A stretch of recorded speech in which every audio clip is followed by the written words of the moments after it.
I never made a call to Diddy, really? Diddy had connections across the entertainment world, from politicians and billionaires to superstar musicians and rap icons. His network reached almost everywhere. Even 50 Cent was once in his circle before their relationship fell apart and turned into a long-running feud. But throughout all of it, one artist consistently kept his distance. One artist who never wanted to be part of Diddy's world. Not in the 90s, not in the 2000s, and not at any point. That artist was Eminem. Got so many essays. Wait, he didn't just spell the word rapper and leave out a P. The line from Fuel landed with real impact. But here's what makes it even more interesting. By the time Eminem released it, he had already spent years taking subtle digs and direct shots at Diddy. When Eminem was just beginning his career, Diddy was already one of hip-hop's most powerful executives. His label, Bad Boy Records, was considered a dream destination for countless artists. But not for Marshall. Instead, he followed the path he had always wanted, signing with Aftermath Records alongside Dr. Dre. Together, they went on to make history. And even before becoming a household name, Eminem had already aimed a lyrical shot at Puff. It happened back in 1996 on the track, __crazy. Original bad boy on the case, covered your face, came into place, blowed and sprayed Puffy with mace. It was an early sign that Eminem wasn't afraid to challenge some of the biggest names in the music industry. Around that same time, he also found himself at odds with another powerful figure, Suge Knight. As the head of Death Row Records, Knight oversaw the careers of artists like Tupac, Snoop Dogg, and Dr. Dre. Many viewed him as one of hip-hop's most intimidating executives.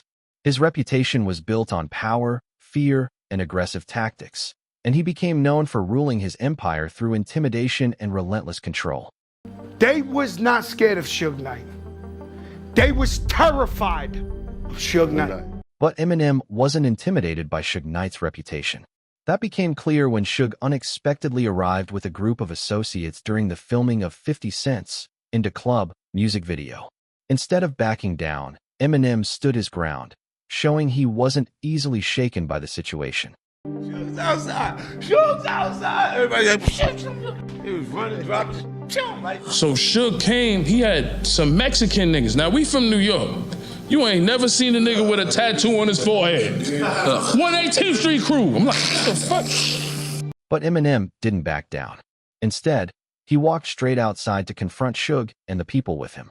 Rather than showing fear, he faced the situation head-on, making it clear that intimidation wasn't going to change his stance. This is when I knew Eminem was real. He's like, I don't give a f, man. This is when I knew, I'm like, damn, Eminem is a real nigga. These niggas, 50 niggas outside, what's up? And then the nigga Suge just walked away. The Mexican niggas looked kind of confused, like they didn't know what was going on. After that, Eminem even recorded a diss track aimed at Suge Knight. But the song was never released because Dr. Dre asked him to leave it alone, explaining that the conflict wasn't his battle to fight.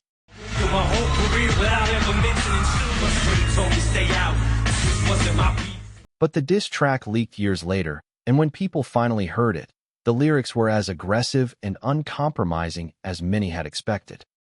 Suge responsible for the deaths of the two greatest rappers to ever grace the face of this planet. If Eminem was willing to stand up to Suge Knight, there was little reason to think he'd be intimidated by Diddy. Over the years, both men built controversial reputations in very different ways, leading to endless debates among fans about their influence and methods. But back to the main story. Eminem continued taking lyrical shots at Diddy on the Marshall Mathers LP in 2000. And while this particular line wasn't especially harsh, because you love me, that y'all expect so much of me. You little groupie bitch, get off me, go puffy. Then another line, in which Eminem referenced Diddy's then-girlfriend Jennifer Lopez with a graphic hypothetical, was far more provocative and controversial, drawing significantly more attention than the earlier jab. Sorry, Puff, but I don't give a fuck if this chick was my own mother. I'd still fuck with no rub. He followed it with another controversial lyric, joking about denying responsibility by saying, "It ain't mine. What's my name?" Diddy never publicly responded to those bars, though they added to the growing list of references Eminem made over the years. Despite the provocative lyrics, there was no public feud between the two in the early 2000s.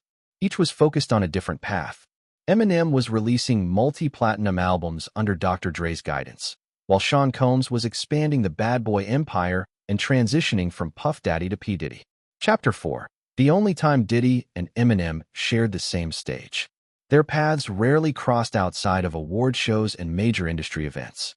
One notable moment came in 2003 when Diddy presented Eminem with the Grammy for Best Rap Album. Their brief interaction caught fans' attention, although it's difficult to draw conclusions about how either of them felt from that moment alone. And the winner is Eminem, the Eminem Show. Yes, sir. Eminem, the Eminem Show. Despite everything, Diddy has publicly acknowledged Eminem's talent. In a 2003 Rolling Stone interview, Sean Combs praised him, describing Eminem as one of the best MCs in the game.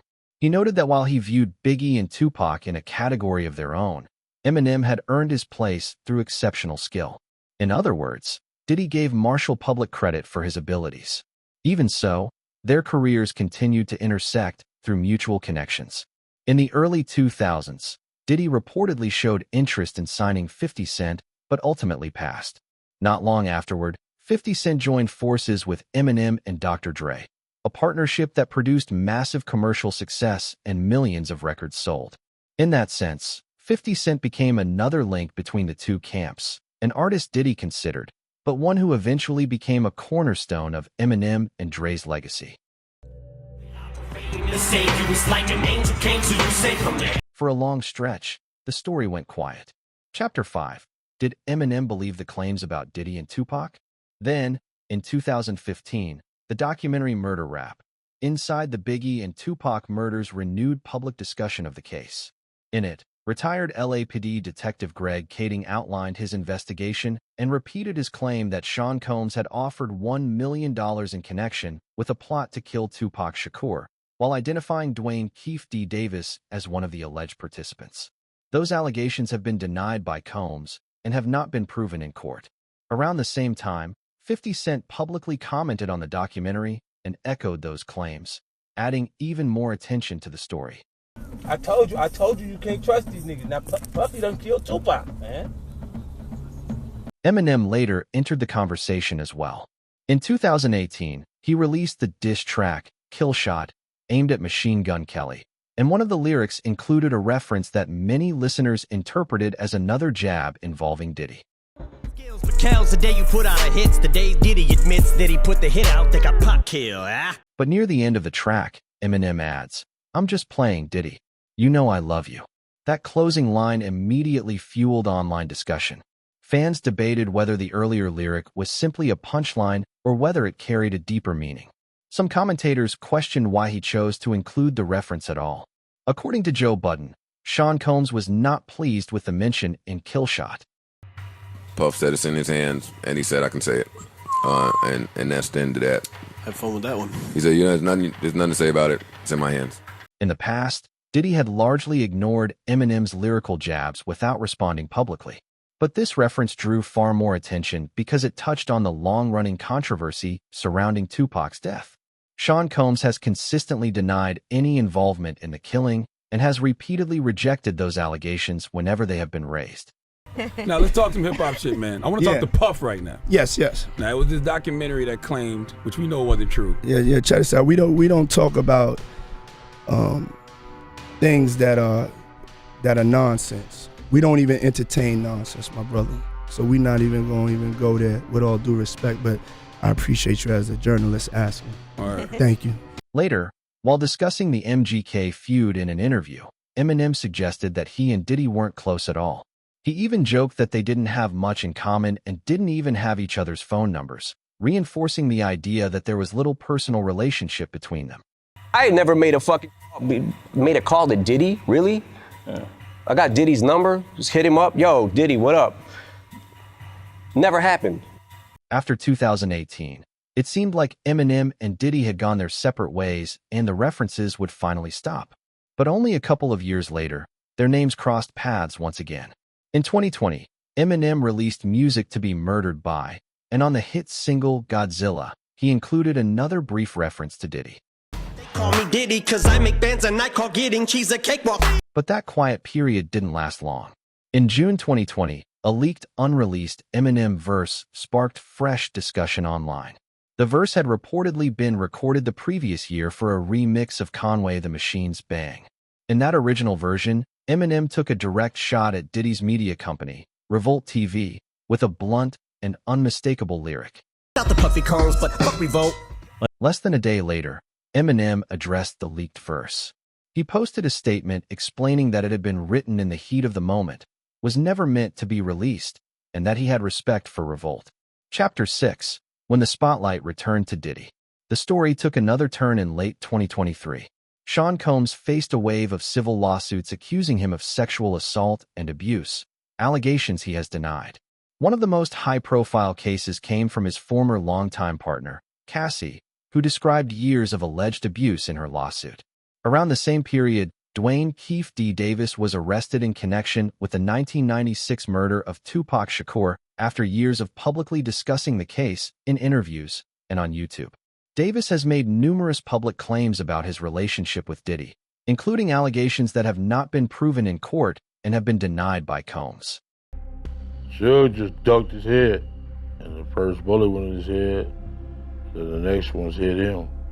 It was like he was doing a breakdance trying to jump in the back seat or something.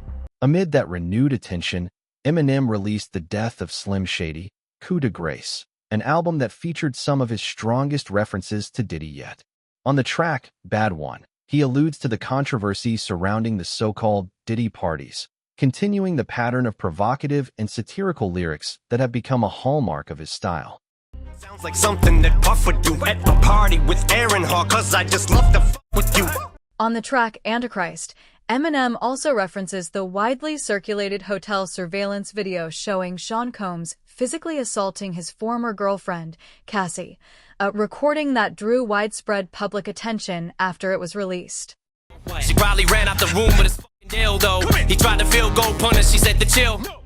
But Eminem's most pointed references to Diddy appear on the track Fuel, where he delivers what many fans consider his strongest and most direct lyrical shots on the entire album.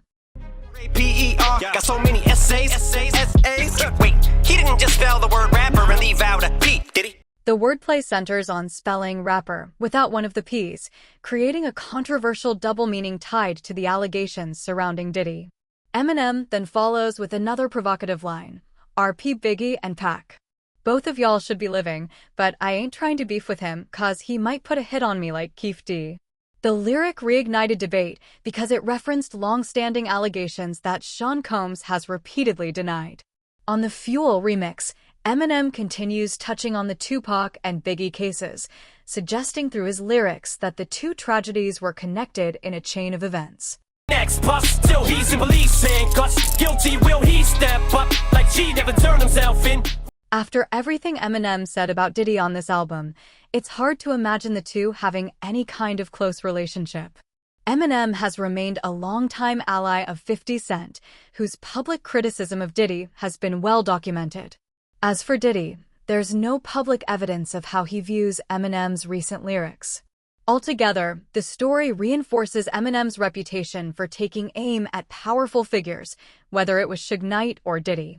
If you want to learn more about the allegations surrounding Tupac's murder, check out the next video.